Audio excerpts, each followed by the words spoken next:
Hello, my name is James Nadiger, and I'm the Associate Narrative Director for Far Cry New Dawn. Wanuxi.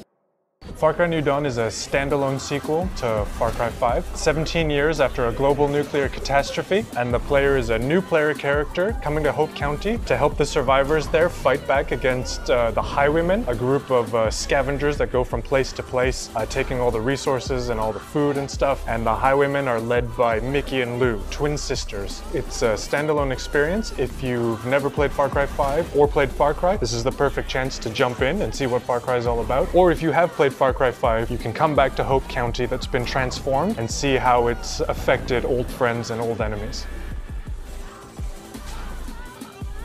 Yeah, it's exciting for us because it's actually the first time we've done a direct sequel to a Far Cry game coming back to the same space. In one sense, it is on a level of Blood Dragon and Primal in the sense that we get to be a bit more experimental, we get to have a little bit more fun, go a little bit crazier than we could normally do. But it is the standalone sequel to 5 in that it's back to Hope County, seeing what happened 17 years after the events of that game.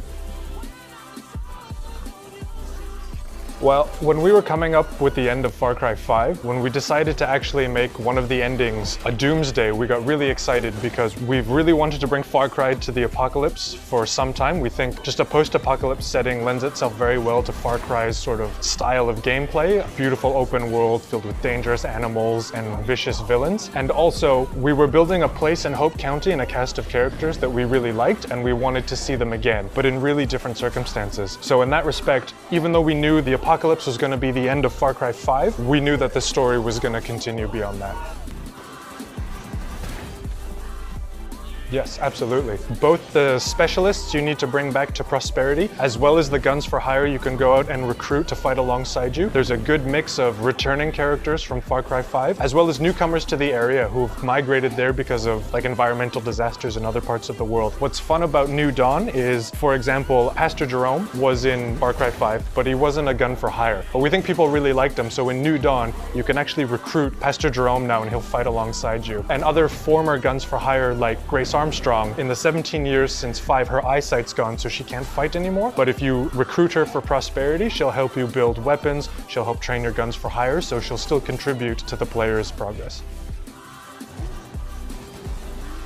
So Joseph Seed is the leader of New Eden. It's what's become of the project at Eden's Gate from Far Cry 5. New Eden has rejected all forms of technology. No phones, no guns, no cars. They seek to live an isolated life close to nature. They are no longer the enemy of the player. They're no longer the enemy to the other people in Hope County, but that isn't to say that everyone's friendly and all is forgiven. But what's interesting about New Eden is that, like the survivors in Prosperity, everyone is under siege from the threat of Mickey and Lou and the Highwaymen, and that's sort of what sets the stage for the story in New Dawn.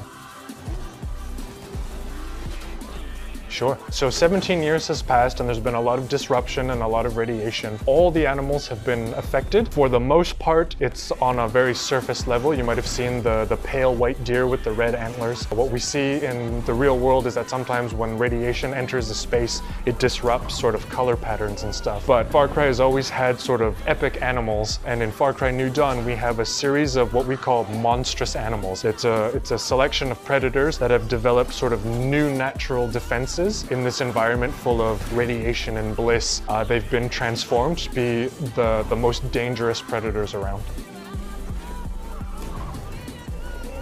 I'm not going to get too deep into the details of what New Eden or Bliss plays in the final game. I want players to be able to discover that on their own, but we are returning to Hope County. Joseph and New Eden and the Bliss had a lasting impact on the place, and that presence is still felt today. But things have changed over 17 years, so we are going to experience different aspects of that group and how they live and what they left behind from 5.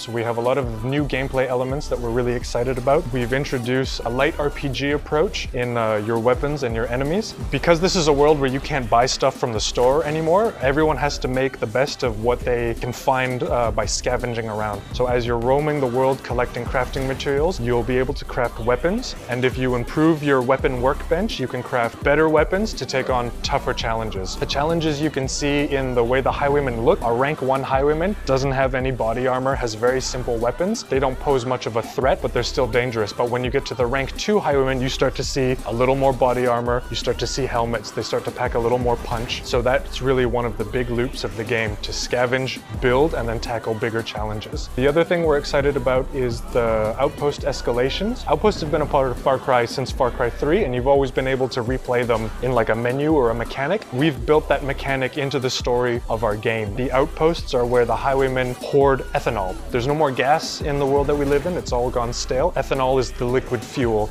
that powers everything. You need ethanol to build up prosperity. So when you free an outpost, just like always, it becomes yours. You can fast travel there, you can craft weapons, you can get intel to get to the next activity. But when you need an extra bit of ethanol, you'll have the option to scavenge it. And that will squeeze the last drop of ethanol out of the place, but your people will abandon it. Then the highwaymen will move back in and it will get harder. Instead of rank 1 enemies, there'll be rank 2 enemies. Instead of 1 alarm, there'll be 2 alarms, and they'll change places. Instead of a sniper, there'll be a rocket launcher. So every time you replay an outpost for more ethanol, it becomes a harder and unique challenge because everything gets remixed. We have what we call expeditions, and expeditions are super exciting for us because for the first time in Far Cry, the fantasy is not just confined to one place. The apocalypse happened everywhere. So you'll be able to travel to all different locations around the country. Each location is a highwayman stronghold where they're gathering up the most valuable crafting materials. You'll get dropped in, you'll have to find a package with the materials, and then you'll have to get to an extraction point to helicopter out. Just like outposts, they're replayable. Every time you play, there's a different drop-in, different extraction. The package moves, the enemies get harder, the types get remixed. So again, on a grand scale, it's the biggest challenges for the best rewards, and that's really exciting for us. First of all, it was really baked into the fantasy of the apocalypse and the idea of scarcity. Again, you can't just buy a gun and buy a scope and buy a silencer, like that doesn't exist anymore. It's really about making the most out of what you have. And so that ties into our crafting system, and it ties into even how you see the world. You'll see some people who've managed to build a house and it's a really nice house because they made the most of what they had. And you'll see other people living in not such a nice house. And that just ties into that world of scarcity and having to build up your own progress. So that's really the first idea. So making sure that the systems and the world were all telling the same story about what life is like 17 years after the collapse. It was a lot of fun. Again, just the idea that we could take something like a weapon that you might recognize from a distance as being a very recognizable weapon, but just adding that sort of handcrafted touch to it. So we have a bayonet, but the blade is a pair of scissors. Or we have objects like a paint can as a silencer. It just gives it a unique look and a unique feel, and it's part of the fun, I think, of this particular Far Cry apocalypse that we've been building. No, for Far Cry 5, the user-generated content was wrapped into arcade and like an arcade cabinet and a style. But in this world, arcades don't exist anymore. So what we really focused on was the crafting mechanics, the story we wanted to tell in New Dawn about the collapse. But with the outposts and the expeditions and the ability that every time you play, it's a different experience, like that's sort of what's driving our new challenges and our new replayability. Every time you play an expedition, it's a different experience. Every time you level up an outpost, it's a different experience. So I think that's where you get a lot of value for your playtime.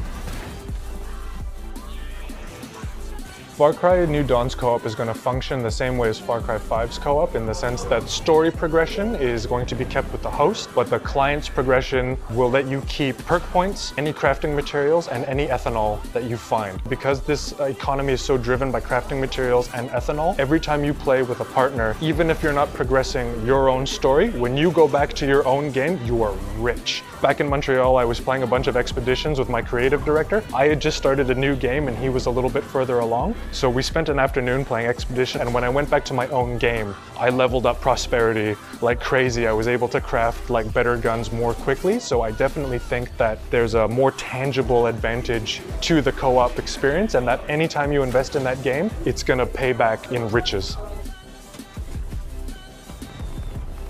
Hope County is not the same size as Far Cry 5. Narratively, because of the environment, because of radiation, certain areas are inaccessible, but we've kept the best parts of John's region, Jacob's region, and Faith's region to build our map. In addition, we have 7 expedition maps that take you outside of Hope County, and those are big gameplay spaces in iconic locations in America. In the demo that we have, you could play in a flooded amusement park in the bayou, which is quite different from what we offer in Hope County. There's the wreck of an aircraft carrier along the coastline, and then there's the Navajo Steamboat Bridge, which is a tourist attraction in Arizona. So again, just to offer different gameplay spaces, different biomes, and a chance to see how the rest of the country dealt with the collapse and the apocalypse, as well as what the Highwaymen are doing as they're spread out all over the country.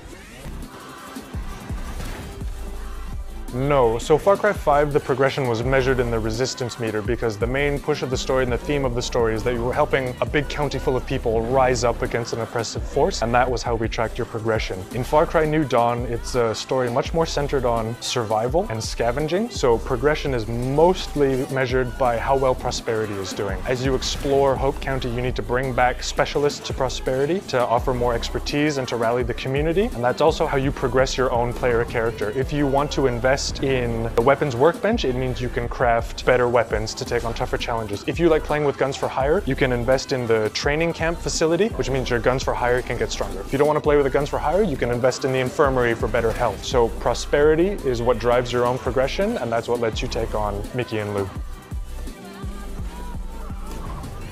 For Far Cry New Dawn, because we started development while Far Cry 5 was being developed, there wasn't a lot of direct reaction in terms of the big story elements. Far Cry in general is always about player choice, and there are multiple endings and there are multiple instances where the player can sort of change the fate of characters or the story in big and small ways. While every game is sort of its own thing, we're always listening to our players, because we get feedback all the time from every different channels, and we have people to bring that feedback together to make like a bunch of reports about what players like, what players don't like. And every time we make a game, that's certainly always taken into effect. I can't point to any one thing that said, yes, we did this, or no, we didn't do this. It's always about what's right for the particular game. Lots of people want very different things. So even though we hear everybody, even though it's understanding, it's not always a guarantee that we're gonna do the specific thing that you wanted or the specific thing that you wanted. We need to make sure that every choice we make on every level, whether it's narrative, design, gameplay, is right for the experience that we're trying to make.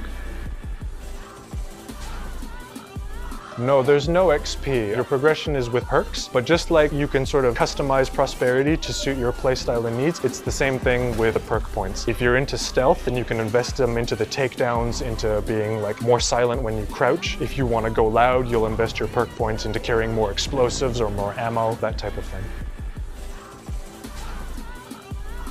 First of all, we wanted to have a woman as a Far Cry villain for a long time now, so that was an exciting opportunity. On top of that, our creative director, JS, Jean-Sébastien Descamps, was really keen on the idea of twins, because I think for a long time in Far Cry, we have a history of like very personal conversations with one bad guy and you. Adding a second person into that shakes up that dynamic in a new and an interesting way, because as the player, you get brought into the twins world. Like they have a very intimate connection, and you can see how Mickey and Lou, they have each other's back, but as you become more of a problem for Mickey and Lou, they each respond to that pressure in a little bit of a different way, and that's also really interesting to watch unfold in front of you. Thomas Rush is essentially your boss. Thomas Rush and his group have been very successful in the past building up settlements all up and down the west coast of America. Because the people of Hope County are under siege from the Highwaymen, they send out sort of a distress call to have them come and help build up Prosperity to fight back against Mickey and Lou. But this is Far Cry, and it never goes according to plan. So the Highwaymen see that train of supplies and reinforcements coming, and they destroy it. They take Rush prisoner, and you're the only one that gets out alive. But you get found by Carmina Rye. Carmina, I don't know if you remember the mission in Far Cry 5 where you had to help Nick and Kim deliver the baby. Carmina's the baby. She's all grown up now. This is the only world she's ever known, so this is the world that she's fighting for. She will find you, she'll bring you to Prosperity. Prosperity is run by Kim, her mother. So Kim is sort of the voice in your ear as you explore. She gives you the lay of the land. So those are the first three characters you, the player, meet, and they sort of set the tone for your journey. And then as you explore Hope County, you'll meet all kinds of guns for hire, you'll meet specialists to bring back to Prosperity, but it's really Kim, Rush, and Carmina that drive the story forward early on. Nick is in the game, yeah. He's been captured by the Highwaymen. He's been missing for some time, but because they can't spare any people from Prosperity, like just been hoping for the best, but now that you're there, you can be the thing to bring Nick home.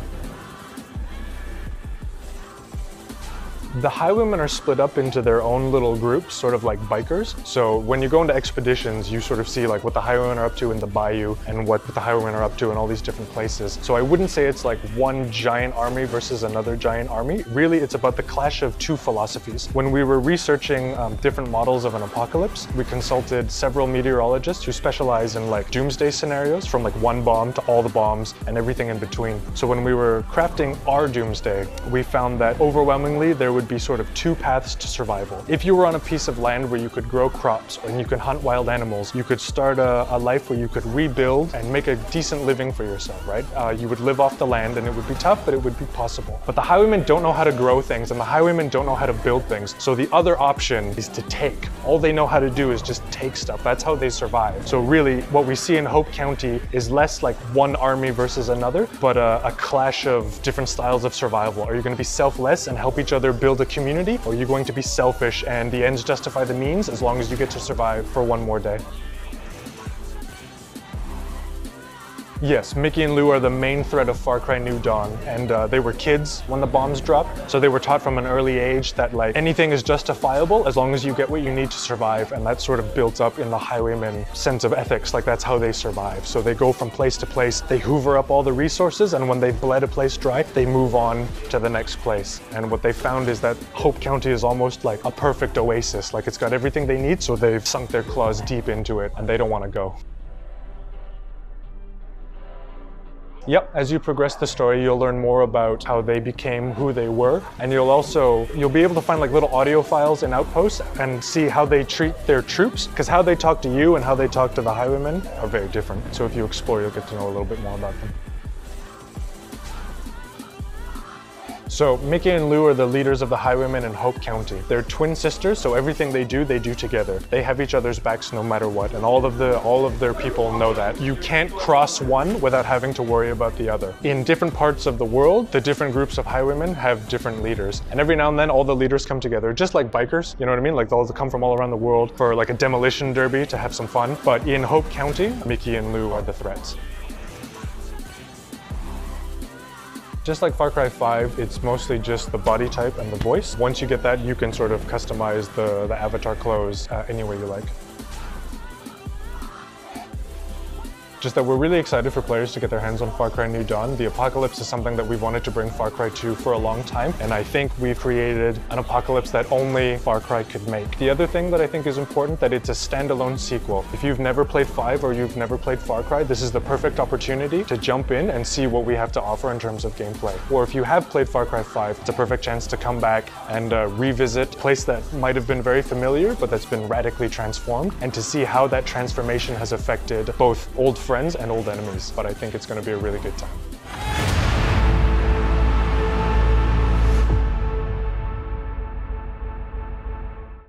想要即时获取免费游戏的消息，只要在专业的 Following 里选择 Cifers， 并订阅我们的 YouTube 频道，打开铃铛，你就不会错过任何最新资讯啦。